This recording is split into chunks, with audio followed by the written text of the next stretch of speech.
दोस्तों, आज के इस वीडियो में हम पढ़ेंगे एक माँ की बेबसी कविता।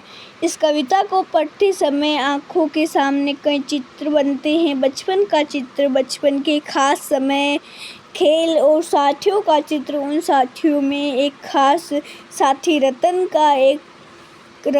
का और एक माँ का चित्र। इसे पढ़ो और महसूस करो। कविता धीरे धीरे पढ़ने की चीज़ है। इसे मन में उतरने में काफ़ी समय लगता है। कभी कभी तो वर्षों बाद हम बचपन की पढ़ी कविता पढ़ते हैं तो लगता है कि पहली बार पढ़ा है। इसे कविता पढ़ने के बाद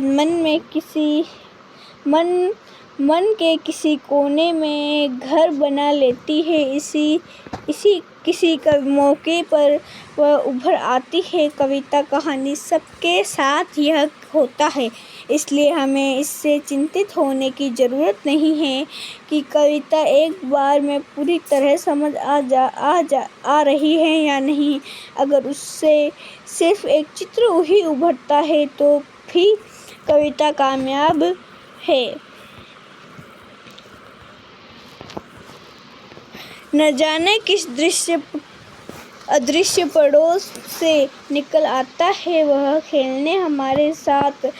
रतन जो बोल नहीं सकता खेलता था हमारे साथ। एक टूटे खिलौने की तरह देखने में हम बच्चों की तरह ही था। वह भी एक बच्चा, लेकिन हम बच्चों के लिए अब जुआ था, क्योंकि हमसे भिन्न था। थोड़ा